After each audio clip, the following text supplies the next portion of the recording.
Get access to the UAAP Season 86 Men's Basketball Tournament live and in HD on the UAAP Varsity Channel, plus more premium channels for the whole family.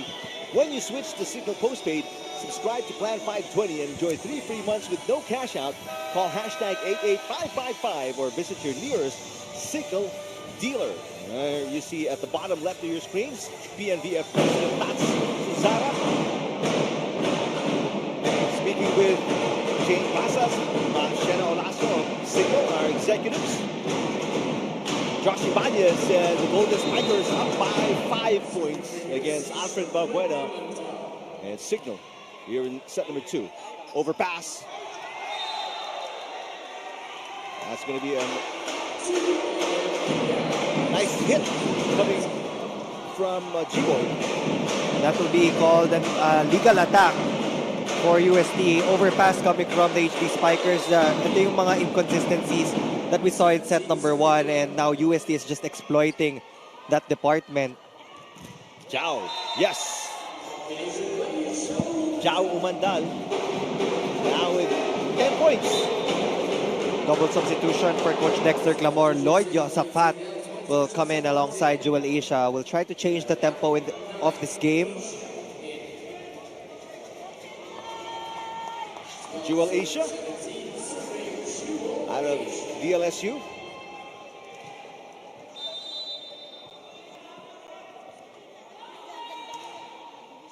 There's a pass by De Vega, not a good one. G-Boy gets it back. Calado pops it up. Jewel. And Lloyd Josafat. Immediate impact off the bench. Stack din yung roster ng Cignal HD pagdating sa second stringers. Chumason Injega still there. Wendell Miguel. Ruvens Abrot, also one of the newest additions dito sa Cignal. A block against Polinares by Zhao Umandal. This is now a 3-point run for the HD Spikers. UST has to be careful because we know that when you're against the Cignal HD Spikers, as long as nare-run nila yung combination plays nila, mabilis talaga silang humabol. Back row, yes! Ibanez gets the side out for UST. What a hit for Josh Ibanez. Meantime, substitution for UST as Kenneth Salvador checks in for the first time. He's one of the rookies for Coach Oji Mamon in the upcoming Season 86 Men's Volleyball Tournament of the UAAP. He also plays beach volleyball, and he was a former champion in UST Boys Beach Volleyball. Josafat, back-to-back points. That is 2 for 2 for Lloyd Josafat. One galing sa kanan, this time from the left, but originally and naturally pala, middle blocker talaga. That's right. Si Lloyd Josafat, but that is just volleyball IQ being displayed on the floor. Umandal with a serve. It was a pretty soft one, basing it on his standards, but UST unable to get the good receive. Take a look here. Boy, De Vega needed to change the tape on his wrist. Yan kasi yung suporta dun sa left hand niya. So they had to make a quick sub. But that didn't work for Coach Oji Mamon. So Cignal is now behind by 2. After trailing by as many as 5 points. It lands in. A little help from the net board for Zhao Umandal. And that 5-point lead of UST is down to 1. Timeout for Coach Oji Mamon. We'll listen to UST. Nangyari doon, ito lang attempt. Eh, pa-4 ko ulit.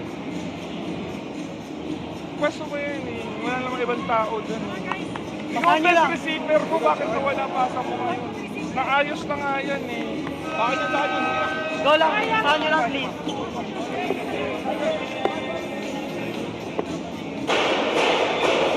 Let's see the adjustments going to be made by the young Sherwin Umandal and the Golden Spikers.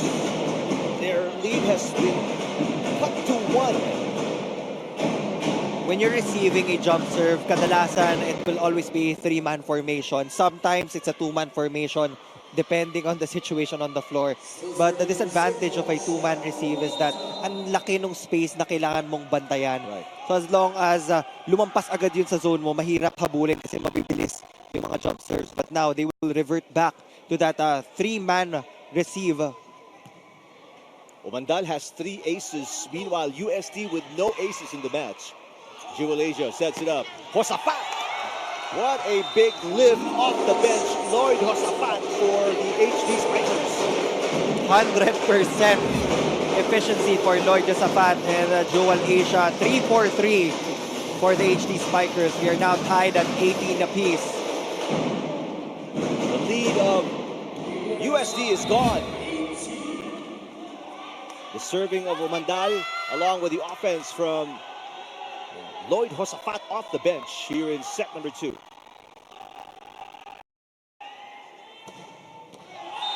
That's out for Jao Umandal. That will put a stop to the run of the HD Spikers. More errors on the service line though for Cignal.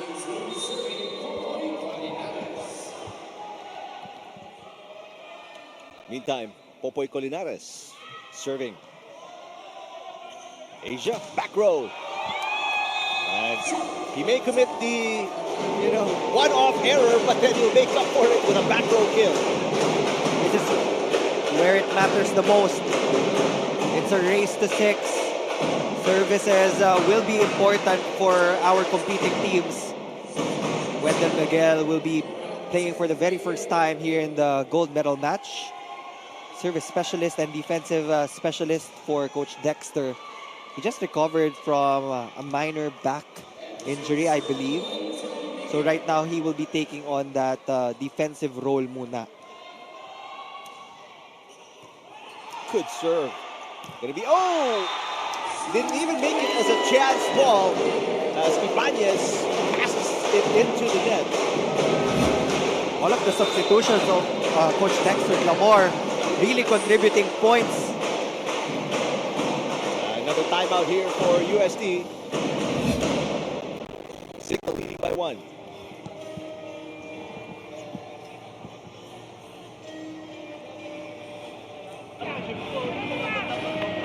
Asa ka ba, Doc? Zone 2?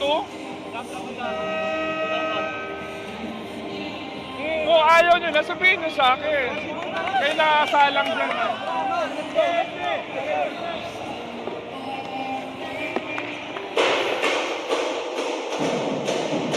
Very short timeout for USD. Very few words from Coach Ochi Bamon. They had a big lead a while ago. It was a 5-point lead, but Cignal clawed their way back here in the second set via the substitution of Coach Dexter Lamore. Again, Josafat. 3 quick points already. Wendell Miguel also with the 1 good serve. Let's see if he can replicate the result a while ago. Ibanez against 2 blockers. Got it. Josh Ibanez was against 2 of the tallest blockers of Cignal HD in that last rally. Josafat and JP Bugawan reading that set of Daxiambao. They left a seam in the middle for Josh Ibanez. 20 all. Yambao with a serve. Asia. Back row again. Jao Umandal buries that one. I guess there's extra motivation when you're against your alma mater. You want to get a big win. There's a football challenge here by the USD coaching staff. It will be reviewed inside the Rizal Memorial Coliseum, located inside the sports complex, where there are still other UAAP events happening. I believe swimming competition is going on and baseball. USD only dropped 1 set in pool play and then another set in the semifinals against the Nationals yesterday. En route to the finals right now against Cignal HD Spikers. It was a heartbreaking loss for the Nationals. Yeah. They were also one of the heavy favorites to make it to the final round. But that fourth set really went down the wire against UST. Omar Atamar as well was not 100%. He was nursing an ankle injury. It was just his second game back after getting Best Player Award in their first game of the Spikers turf. He got injured and then never fully recovered and played sparingly here in the Challenge Cup. He tried yesterday. He did not start in the opening set, talking about Omar Atamar. He played in sets 2, 3, 4.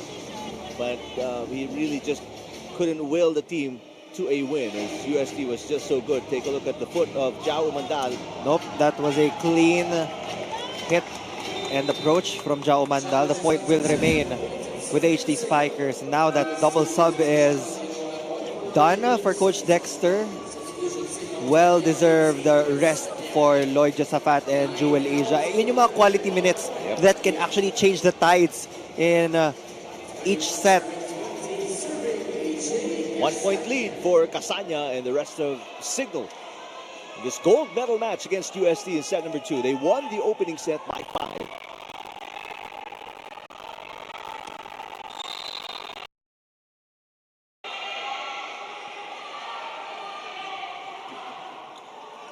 Good pass by De Vega.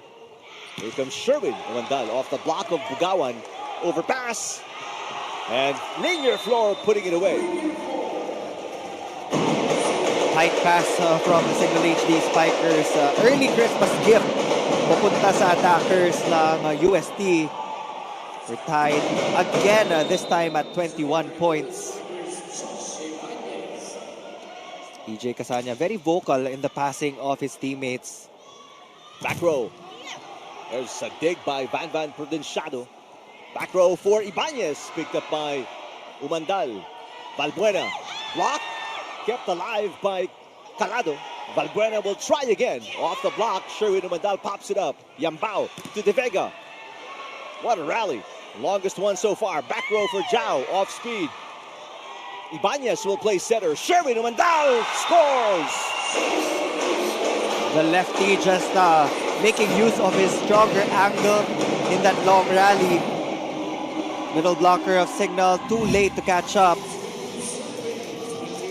And because of this point, Golden Spikers are up by 1, 22-21, set number 2.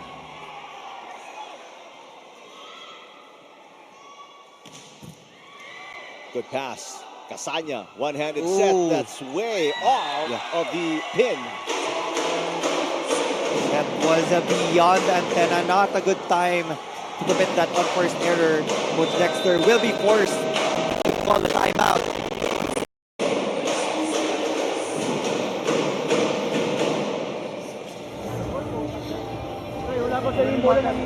Ay, stay, hey, listen. Una, hinapol lang kasama nyo. Tulungan kayo. Tapos ganyan, hindi pwede ganyan. Matapos na yung laban. Okay, o kasahan muna. Pare, relax lang. Masyado ka nagmamadali. Hey. One good pass, system mo. Pag maganda yung pasa. Hey, signal! Signal! Now, what should be first on the agenda here on the comeback trail for the HD Spikers, Neil? They have to take it slow pagdating sa pasa. EJ Casanya has been requesting na huwag masyadong idikit sa net at huwag masyadong mabilis so that he can set up a good counter-attack because they have a lot of strong attackers in the front right now. You have Valbuena, Bugawan, and Calado. Can you just imagine the different combination plays that you can run once you get a steady pass? Well, they get an easy point off the service fault by Ibanez. He is obviously not happy with what he did. Ibanez with a smirk on his face. Chance to tie on the Calado serve. 22 serving 23.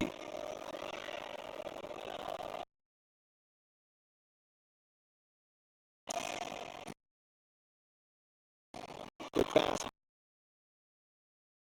by Prudenciado. Sherwin Umandal gives UST 2 set points. Crucial points for the opposite hitter of the Golden Spikers. He doesn't get many attempts compared to G-Boy De Vega and Josh Ibanez. But he is showing Dux Yambao that he can also be a viable option for their first attack. Zhao with a tip. Kept alive by Dux Yambao. Sherwin Umandal off the block of Bugawan. Calado chasing it down. Casanya will set back to Zhao. Zhao cross court. Overpassed by Rainier Flor. Casanya back to Zhao. Blocked by his brother. Oh! Sherwin Umandal gets the better of his kuya. Zhao Umandal an emphatic block to win the second set for USD.